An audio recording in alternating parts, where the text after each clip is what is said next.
Hey guys, welcome. Today, an almost tutorial or principal video, we are going to create an overlay. As you can see right now, there is obviously a font running around the corners. Then there is a 2D plane, which is the character following the font, and also the cube following the font as well. And the setup of the font on its own is not a big deal. However, to make objects also follow a font which follows a curve, and which you want to bend. The bending is the key here, is a little bit trickier as I expected. So that's also the reason I really want to do this video before the Christmas stuff starts.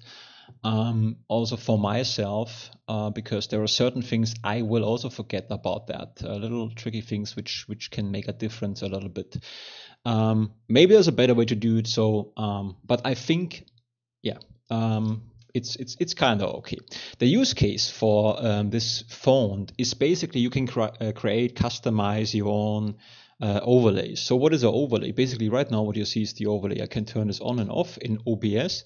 I can change the position in OBS. So if you're familiar with that, this is the program I record the Blender videos, and here I can actually turn this on and off again, and drag this around, or just boom, boom. I have to turn this off. This was also a problem. I let it on, and anyway. So let's just go to the other prepared window. So another use case would be this guy here. So if I here I have in Blender, I'm using Blender video editing mode here, so you can also do video editing in Blender. So don't get confused. This see it as your Adobe Premiere video editing software. So technically I put in here two videos. The one is one Christmas animation, and the other one is another Christmas animation, which I also want you to know that they exist on this channel. They're kind of cheesy but also cute, and I wish they would have more success, because I like them really. They are really cool and cute. Didn't make any Christmas stuff this year or last year, I think. So this is advertisement for myself, but I want to show you we can use the overlay and drag and drop it here. So, oh, this is actually from my Let's Play. This was why I created this in the first place. This is the overlay we're gonna create, something like that. Maybe we're not gonna use the guy here. So you can basically, ideas, you can create your customized animations. I'm gonna show you how you can actually render that, what settings we will need to actually render that, and so on. You can create, I don't know, your subscribe or get the hell out of here overlay. I prefer the second one. So yeah, with this method. So this is what you can use it for, right? And I would say we're gonna get started. I wanna try to explain it also that people can follow who are relatively new to Blender. And you can see here I already started some tests here and there. You can see this video is not easy. This is really a tricky one because there are so many mistakes happening. But anyways, so what I want to try is to do the first part of the video will be we just gonna animate the font. So we animate the font that it goes around the corner, around the border, and then we're gonna render it, because this is kind of easy to do. When it comes to sticking objects to that, then it's really more tricky than I would not have expected that. So I thought it's, yeah, again, the bending is the problem here, which you will see what I mean later on in the video. But the first thing might be already sufficient for you. You may not need to stick stuff to the fonts. You may just wanna see how to make an overlay. Then yeah, that's also gonna be okay. So first thing is you start a new Blender file, right? Here, like this one here, and then you select the cube, press X, and say delete. In my case, there is no window appearing. If there is a pop-up, do you want to delete it? Say yes. And also the light, we can press X and delete. When your camera is somewhere not here, but maybe like that, press the N key and type into X 0 or O. This is one way to reset. The alternative way is to just select the camera, press and hold down the Alt key and then G, reset the position. Alt and R will reset the rotation. If the rotation is not, if this rotation Alt and R is not working, check if your NVIDIA overlay is on and turn it off and see if it works. Then might solve the problem. It did, I encountered this problem. Alternatively, you can just check, when you press the N key, check if the numbers here are mirrored to what I do. So do the same thing, especially when you're new to Blender, do the same thing as I do to not get confused. Okay, first thing is we want to change the rotation of the camera. We just change the X rotation. Is this correct? Yeah. We change the X rotation to 90 degrees. So you can just type in 90. That's it. 90 in this X. And I want to then bring the camera back minus. This is important. I want to emphasize the minus first and then 15, because if you're new to Blender and you forget the minus, your camera will be there and later on you will not see what I see, and this can give you a hard time. So this is also important. So we have a camera, we have minus. I'm gonna save the file. I go over to file and then say save as. I'm gonna do this offline. You should do this as well. And I saved it already again, so many times already, because so many things I would not think happening. Okay, anyway, so we have the camera. This window here looks a little bit different. I use some mods. You can hide this window. We don't need that with T. So it looks a little bit cleaner.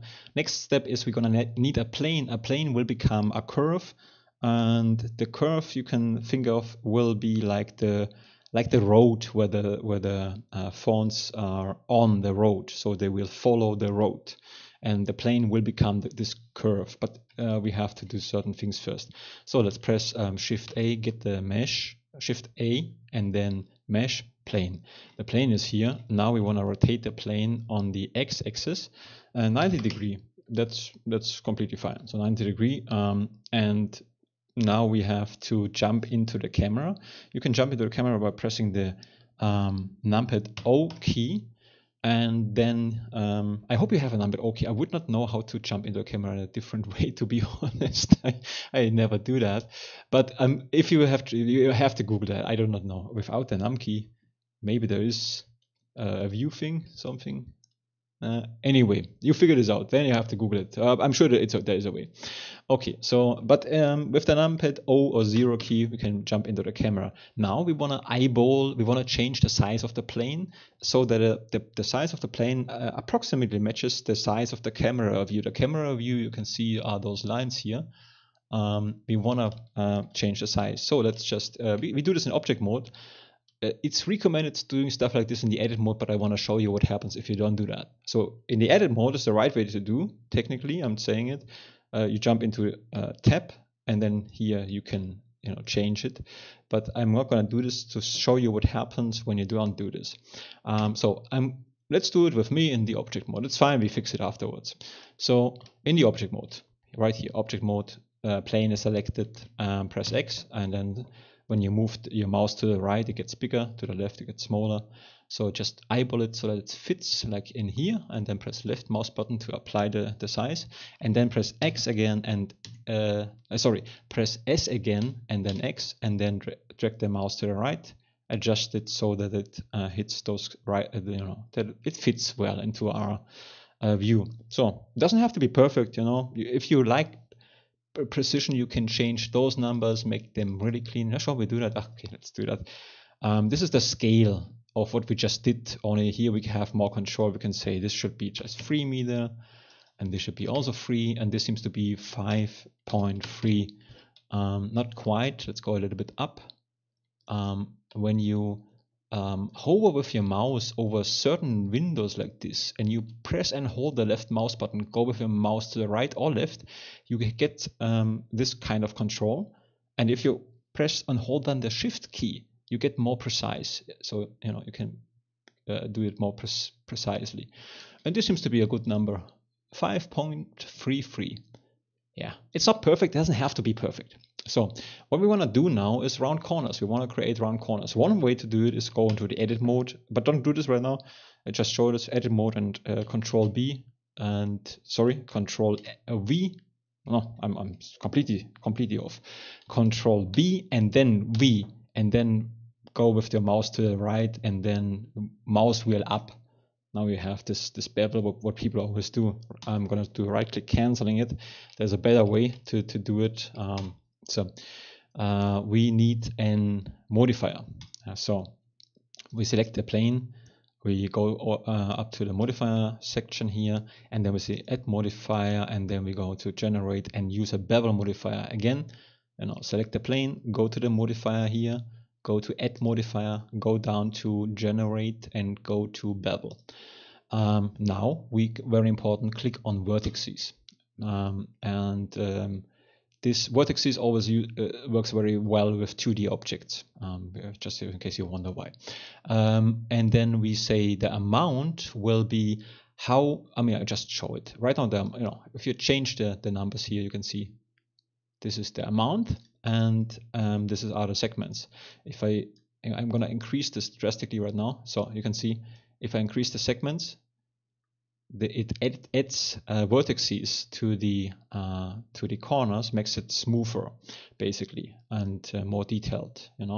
I already know what I want. I want to have like 0.3 and 6 segments. That's looking good. And when we jump into the camera, this is actually not too bad for banding. However, the object is off. So basically we scaled, this is why I want to show you, this is also important. When you scale stuff in the object mode and use a modifier like this, here you can really well see the difference. So the modifier doesn't know the object basically has changed. If we would have done this in the edit mode, the modifier would know. So in order to tell the modifier, hey, listen, the object shape has completely changed, the size is different, we need to apply the changes we made with the scale, for example. So we could do this by clicking on the plane and then holding down Control and then A, and then we could apply, here it says apply scale. But we want to apply also the rotation. That means here we change the rotation. And the reason for that is if we do that, the object's default mode will always appear in this specific location with this specific rotation. It becomes its default home, basically. I would say it like that. So let's do that. Let's select the plane, Control A, and then all transformations. And you see the corners have changed because the bevel understands now the shape of the object better. So yeah, so this is good. And also you see the rotation has also changed. If we rotate this object now and we reset you can see I just rotated this and changed the position. If I reset everything, Alt G, Alt R, it jumps back to this position. So I'm going to make a backup. Different ways of backups. Usually I do this duplicate and put it to the left, but this will be, I don't want to confuse you, there are too many objects. So normally I do backups. You can do that, I recommend doing that also, but if you're a beginner, and then usually I put another, but I'm not going to do this, I don't want to overwhelm you. It's a little bit unnecessary, and also my explanation is a little bit unnecessary for people who already know those things, but yeah, for new people this is really, I like new people. They are more humble. That's better. So yeah. Anyway, so right now we have created a curve basically, but this is just a plane. But this will become a curve. So what we have to do, we have to apply the modifier. Right now this is just a modifier. If I turn this, off, we lose our corners. But let me just play around with this setting. So I think. Yeah, I go a little bit higher. I thought last time it was a little bit too sharp. I'm gonna go with 0.5. This is neither German nor English. Oh my god, that's a great word. Okay, 0.5. So, and yeah, I think I like this better. Looks rounder. About the shape of the curve, it doesn't actually matter. I mean, it's your animation. You can do whatever you want. You don't need a font animation. You know, if you are already advanced, you don't have to do it the same way. But I would still recommend it to make sure and to understand everything. Okay, let's apply the modifier, the bevel modifier, and apply. And now we have an object like that. We can check in the edit mode, pressing tab. Yeah, it's a normal object. And now we're gonna go into selecting the object, go into the object and go down to convert into a curve. So now it's a curve. However, it still says plane. That's confusing, so we rename that. We can rename it by double clicking into here, or just select the object, right now it's a curve, and press F2 and name it curve. So now it's a curve in here, so we know what we're dealing with, and save in between, Control S saves in between. So we have this one, and now we wanna add the text. Shift A, and now we search for text. It's here. So we have a text, and I'm gonna rotate the text. Might not be necessary, but it's so that I can imagine it better. So I'm gonna press press R for rotation, X 90, rotating like here, or just type in here to 90. If this is necessary, probably not. We have to change this later. But again, when we jump into the camera view, we can see the text is here. What I want to change is first of all the text itself. So we select the text and press the tab button.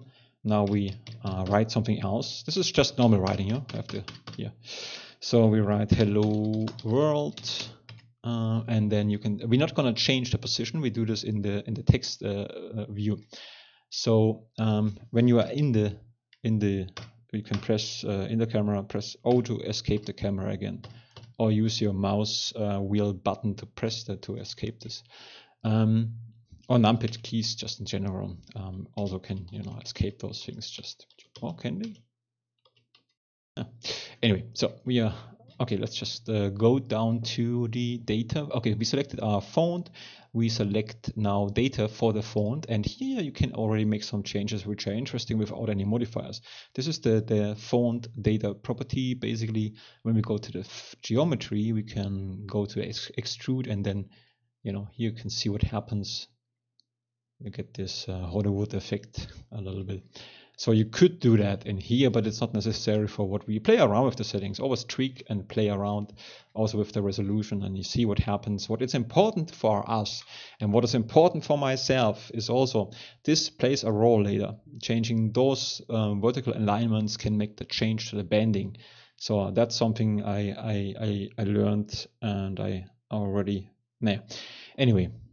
So first alignment, we want to center this one first. So right now the origin of the hello world is here. We want to have this one in the middle. So we just go to paragraph alignment, and then we say left, change the left to center. Now it's always in the center. I'm going to save in between again. And next step would be adding the modifier. So we go to the modifier tab, then we set add modifier, go to deform curve. And then we could, here, this is our picking symbol. When we click on the picking symbol, we can pick the actual curve. Alternatively, I'm going to X this, I'm going to undo this basically. We can click in this window and say curve. And so it follows the curve. The alignment is not correct. We could technically change this in here, but let's leave it for, oh no, maybe I want to have this inside here. So inside is good. Let's say inside would be in this case -90. And what you can see here is that it doesn't look so good. So one way to change this is basically changing the size itself to make it, work better. But I'm telling you right now, the font itself even plays a role. So you can change the font, and with the font change, the shape changes obviously. Let's go into this menu first. So right now we see that this is bending, but it's a little bit overdone. Has to do with also our corners are very sharp for this size of the font. So you may want to change that, but we want to adjust this here a little bit until it fits better. So we can go and see what works better. So we have here under paragraph alignment, this time not the center we can leave, we go into vertical. We change this to the bottom, for example, and you see there something is happening, and you have to figure out what's the best use case. I think the middle works pretty well. I think that makes sense to me. But sometimes other things work better, depending on what you want to have. Play around with the settings. And this is something I learned today. So I already had this video, was done, and I encountered some weird behaving and tried to fix it with the rotation. But basically, one of these settings were helping me to fix it. I like the middle. The middle is only a little bit of a problem because when we go into this menu, we basically have to change the size of the curve here. So like that. But let's see what we actually want to use. I also want to change the size of the font again. So before I make any decisions, let's see what we're gonna use. So I think bottom was also working. Bottom, no, maybe it sounds like the bottom. Anyway, this one here, I think this one maybe is kind of good. Yeah. Okay, but the size, it's too big for this sharp corner, so I'm gonna make it smaller. You can make it smaller in here, or just pressing the S, but I'm not gonna use any of this. I'm gonna go into font here, and then you have here size. You can change the size in here too. So we wanna change it, scaling it down to, I think let's try the half, 0.5. And 0.5 looks almost okay, depending on how would it look in the animation later. See, we could go smaller, I mean, it would make sense. Or we try something, let's see how this looks with what is it actually? Does this do anything? No. Changing the spacing, the character spacing can help. You see? And again, depending on what kind of font you use, you have to make adjustments. Or not making the corners so sharp as I did. Here we go. But I think I'm happy with this thing. I think I just make it a little bit smaller. I'm gonna let's use 4.4. What am I saying? 0.4. 0.4. Well, I already recorded a bunch of this, and every time so many little mistakes. So, but I really want to finish this because I think that's cool and also helpful. So let's do this before I have like 2 more days and then it's action. Hello world with the size of 4.0. So this size we changed. You could also just leave this as 1 and and use the S key to scale it like that, whatever you prefer. But I'm gonna do it. I think this is the proper way. So I'm changing this one here. So this one is the scale is 1 is a default, and here we're going to say 0. What did I say? 4?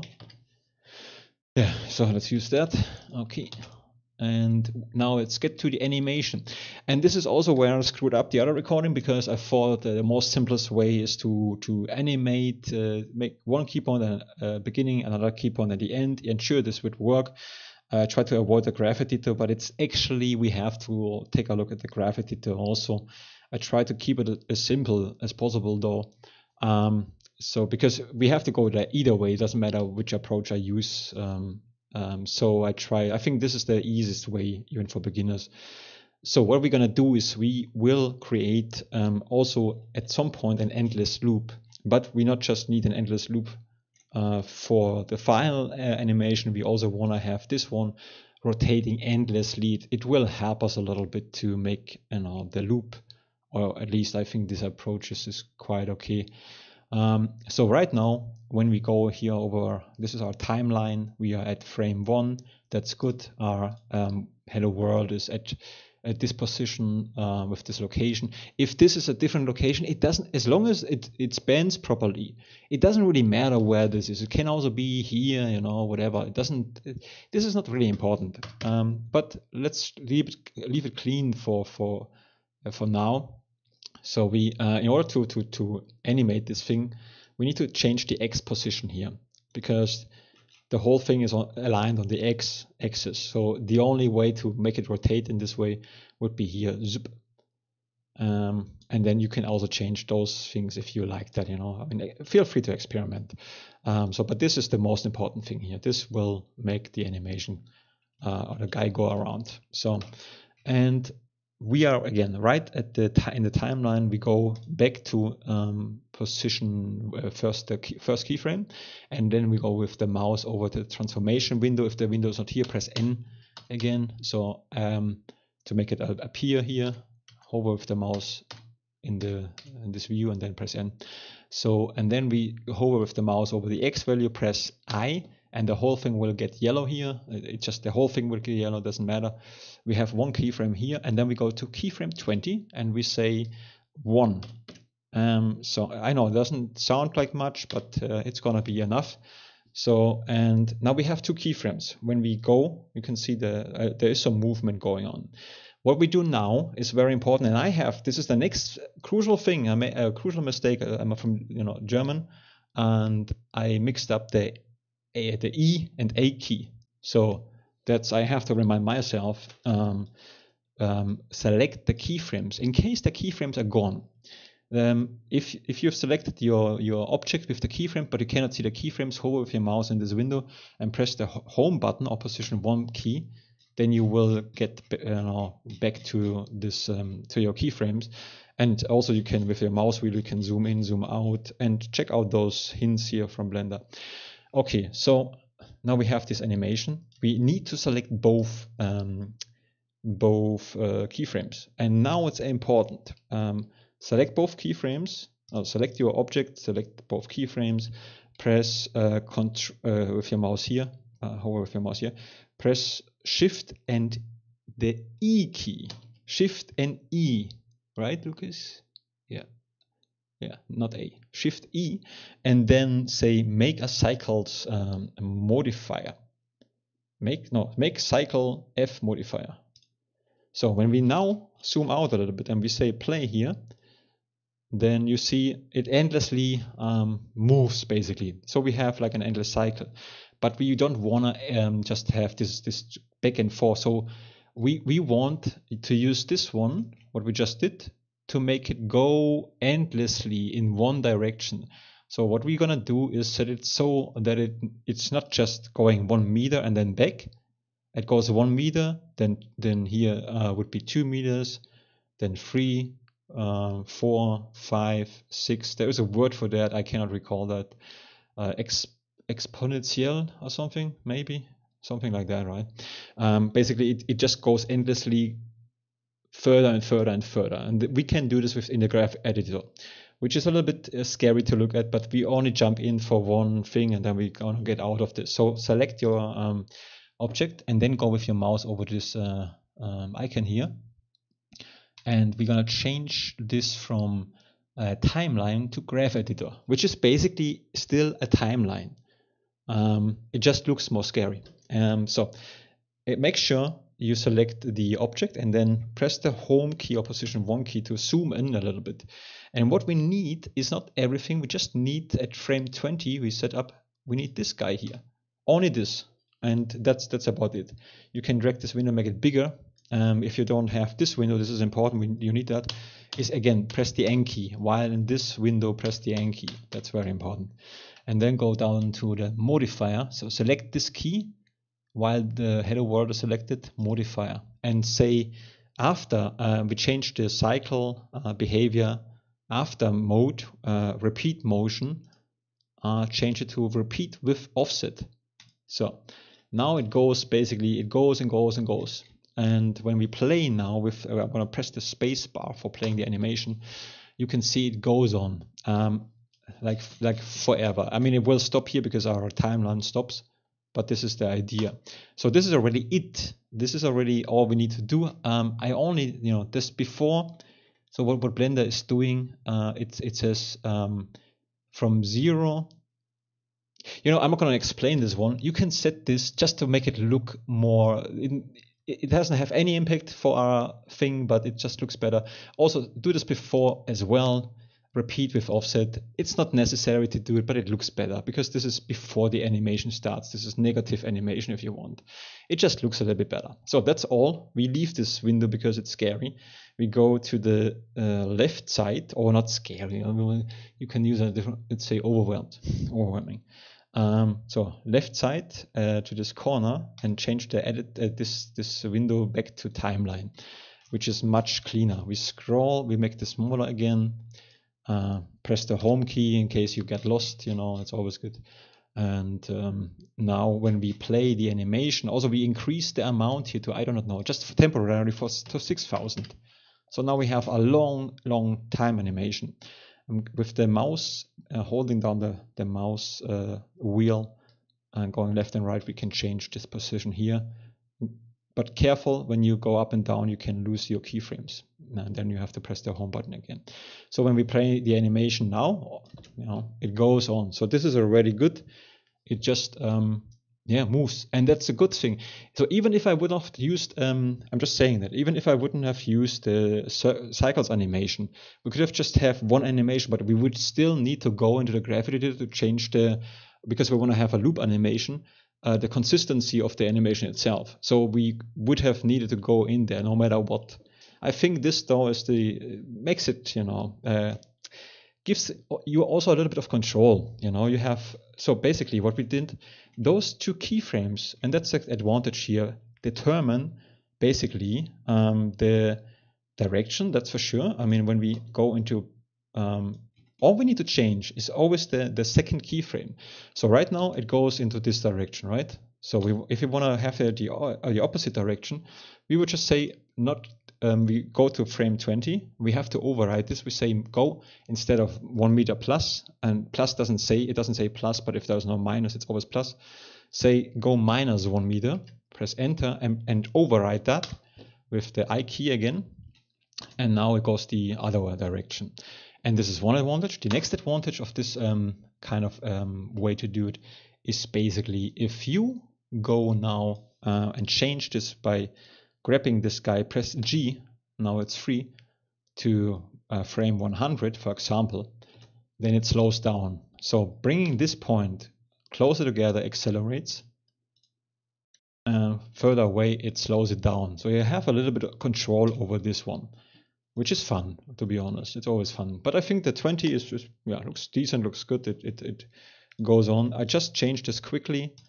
I want to have it the other direction. It's just a personal preference. You can leave it at, yeah. So what we're gonna do is I'm gonna say 1 meter and then an I for overriding it, and now it goes this direction again. So I would say, I'm not sure, maybe I mix two parts of the video because this is already a lot. And what we want to do now is we need to set up the transparency. We need to set up the transparency in the render stuff. So we are 30 minutes in. I'm gonna take a little break and then I'm coming back.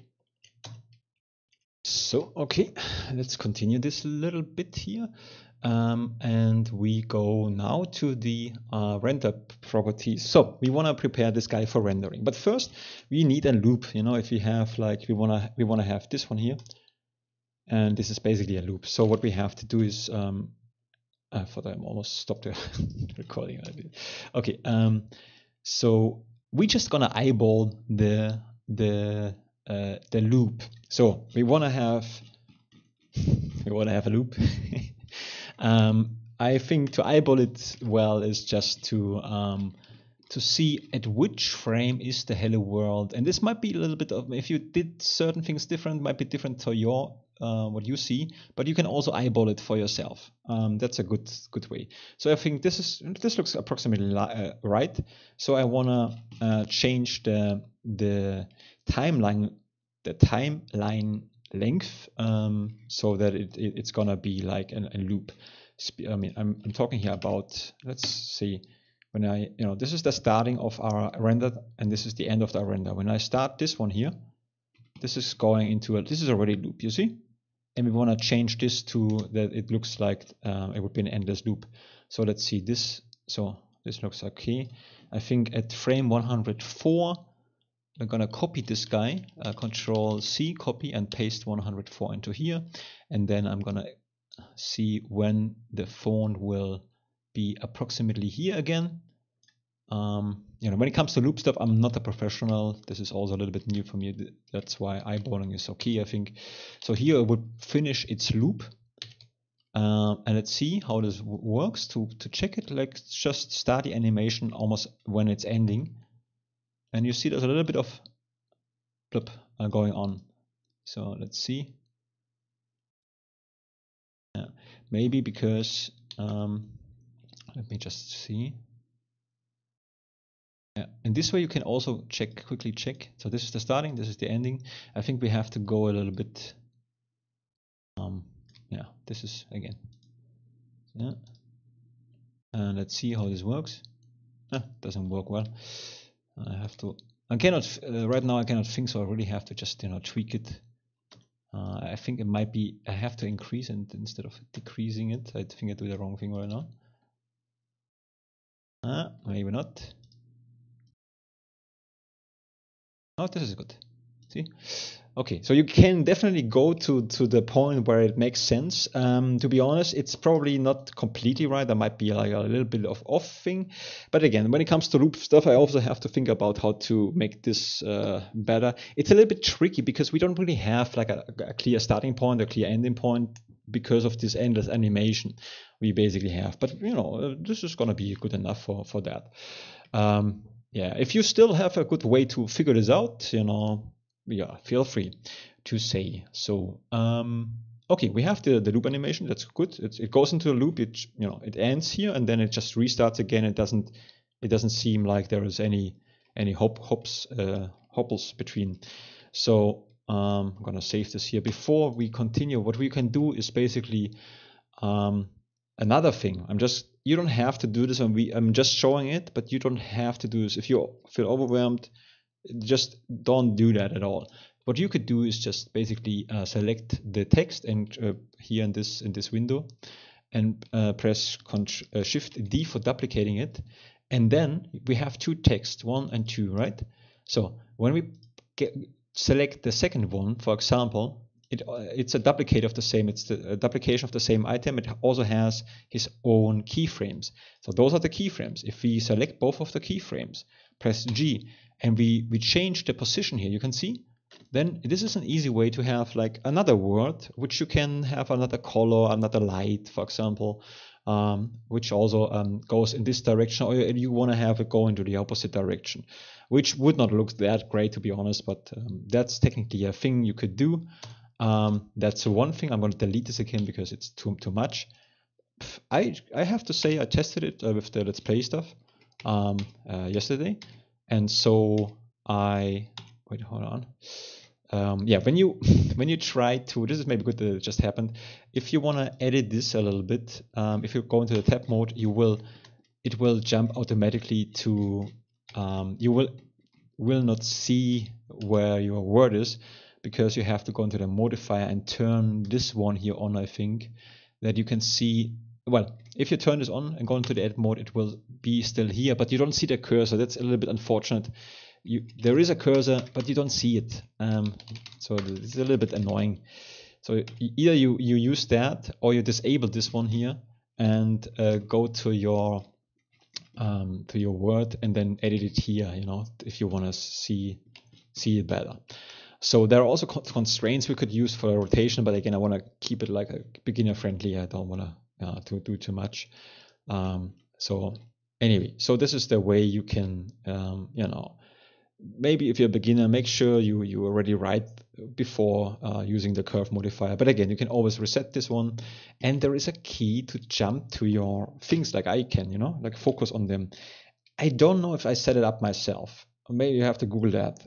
It's a key right next to my, it's the right key right next to my numpad O key. When I click on this, when I click on the object and I press this key, I do not know what to call that, then you focus on things, but you can also figure this out by a Google search, how to focus on objects or something like that. Okay, just besides, but I'm gonna turn the modifier on again. So we have our animation, a loop is going on, and I personally just copy everything, and you can see the text is actually here, and paste. What is that? Hopefully not my bank account. I think it's this guy here. Yeah, I copied this earlier. So okay, I undo this quickly. I thought I copied the word, but I didn't. Try this again. Now it works. Okay, so you can also copy and paste those words into that, so that works. But it might be better to prepare this beforehand. But let me just do it so that I can, I turned off the modifier to be able to see it better, and then I can see the cursor, and I want to make it just spread this a little bit like so. And this is again optional. You don't have to do this. It's not necessary. In fact, that's actually stupid that I did it, because it is overwhelming and it's not necessary. So I'm just gonna undo this. And yeah, we have one simple animation going on. That's really plenty of, this is enough. I want to say before we start, the file length will be probably bigger than you expect. Those overlay files can become big depending on how much is going on in your scene. It really plays a role. So if there's a lot of things going on in your animation, then those files could become easily, like for half, for maybe a minute, could become, I don't know, 2 or 5 gigabytes, depending on the amount of scenes, depending on the resolution as well. Okay, let's jump into the setup for that. So this one works already. First thing we need to do is have the ability to make everything transparent. We need to change the transparency in Blender itself. Let's go over to this setting here. It doesn't say anything. Maybe I should stop the animation. To render properties, and then down here, film, you have transparent. When you turn this on, right now you don't see any effect. We have to change the viewport shading, and now you can see those little quarters here. I'm going to just turn it. See, it should look like this. Yeah. And to be honest, I'm going to save here in between. I'm gonna change the render engine. If you don't know what the difference is, just do it with me, because it's gonna be easier.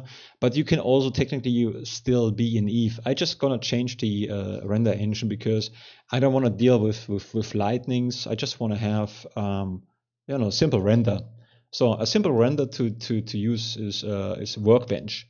So Workbench, when you change the render engine from Eve to Workbench, it's a very straightforward render engine, very fast also, and we can change the easily the whole scene. So I'm gonna go to Workbench here on the render properties, Workbench, and then from Studio to Matcap, whatever this is, and here we can choose something. I'm gonna choose the green thing. It looks kind of cool. So it's easier because I don't want to deal with lighting on top of everything. But if you're familiar with Eve already, as long as it's transparent, it doesn't matter what you use. You can also use cycles if you prefer that, but this is a whole different thing. It would be a little bit overdone for this little animation here. Okay, this one I turn on, and this is optional. Turn this on as well. Cavity, and outline maybe makes it just look cooler. Basically a little bit here. When we zoom in, you can see little changes here. Just looks a little bit cooler, but it's not a big deal. Okay, so we have this guy here. I'm gonna save in between. My system seems to crash more recently. Well, it's getting it's all a bit seen meanwhile. Okay, so this is setup. Transparency, very important. Under film, transparency has to be checked. So without, with. Okay, that's very important. Now let's go to the render properties itself, to the output stuff. So I think here's the resolution. Depending on what screen resolution you have, I have just a HD because I'm not having so much money that I can afford like a 4K stuff. So I'm a poor little HD guy, which is good because render time will be shorter. So this is already also, in my opinion, a little bit overdone. The half resolution would also be completely suffice. But let's leave it like that, and use what you want to use here. I don't really mind if you want to change that. The important thing is also, here's the output. Here you can change where the file is going to be placed, where the file is going to be, where you can find the final render after rendering it. I'm gonna change this, but I'm gonna do this offline. I try to not show my stuff, but never really works out so well, to be honest. Okie dokie. So I changed that already to this is my file destination. This is my Let's Play channel. You can check this out. And I changed also the name here. Hello world. Hey hey. The hey hey I added because there's already a hello world. I don't want to get confused. You can change the output settings. Choose a name for your file, and then have it here. And file extension. Yeah, leave it like that. What is important now is basically we need to have a video, right? So we're gonna choose FFmpeg video, and then we go to it looks like that at first. There will be a change soon, but it starts when you first. There's only one video format anyway, so you cannot make a mistake. Look, there's only this symbol, one video symbol, and then we go down to encoding. Now we're gonna repeat. It seems like we will repeat ourselves. Encoding, we have to change this one, whatever this is, Matroska, to QuickTime, and I'm gonna save in between. And now we have to change. Or am I stupid? No, QuickTime should be the right thing. Yeah, we have to change the QuickTime to, well, I choose PNG. The reason for that is I wanted to choose here QuickTime as well, but for some reason it always stutters. And the only way to fix, I googled it also, I couldn't find any solution for that. People seem to be having a problem with this one. But what works, as you could see in the beginning, was simply, and I tried different settings. This is the only thing I can make it work. If you have better solutions, well, give it to us, because it's something. I'm not an expert. I was just able to figure this out, and I was happy that I actually could do this. I already did this like 4 years ago accidentally. I could not remember what I did for my Let's Play channel, but this time I know for sure that this is the setting we have to have. So I know I repeat myself a little bit.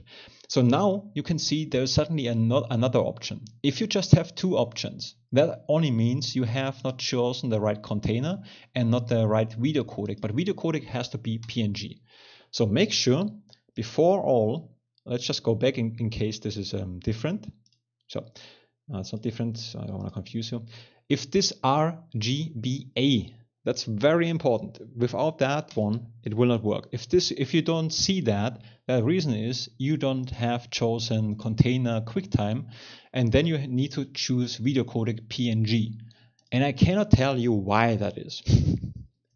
I mean, my guess is the other containers and encoding types, they do not have alpha channels. So, but that's just, I don't know much about those things. I know that it will have a transparent background.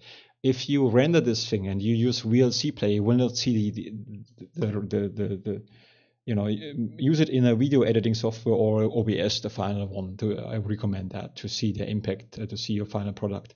Okay, so those are the settings. I leave everything as it is. You can feel free to experiment, try to change the bitrate, make it smaller or bigger. This one works, and I'm just happy it works at all. This was really tricky and frustrating to figure out. It's one setting here, the PNG. I hope it would work on a system too. It works. At my system, I checked it also. I rendered it with this, then back and forth. So this one worked. I'd hope it will work for you too, but I can't guarantee that. But I'm pretty confident it will. Okay, so we save in between. So those are the settings, and this is the length of the video. So now we're gonna say go down up and say go to the render here and say render animation. So I hope my system is not crashing. I scroll down a little bit so I can see something is going on, and it's being rendered already. And now it goes around the corner. And I'm thinking of, because the next part, so when this is successfully done, I think about maybe make another recording with the advanced stuff, like a second part. If I do this right now, it was already a lot, to be honest, almost 50 minutes. And I'm also thinking the advanced part, maybe I can be a little bit faster. I have to see. Yeah, maybe I make 2 parts of this one. And maybe there will be 2 parts, or put the videos together with Blender video editing later. We'll see about that. I'm sure I could just, skip this one, save your time, but why should I suffer myself? I mean, you can, help me out, let me babble up a little bit to also get over this waiting time here. We're almost done anyways.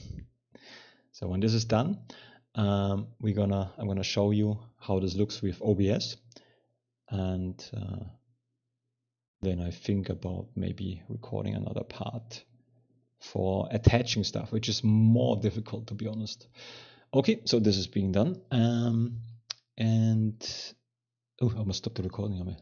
Okay, so I'm gonna close this window, and I'm gonna save this one here in between, and basically now, so I have here I'm gonna get rid of this one here. So in OBS, I would just go ahead and would just say plus and say use a different another no, where is it? Video codec, video capture, no, media source, and here media source, and then we're gonna call this one hello world,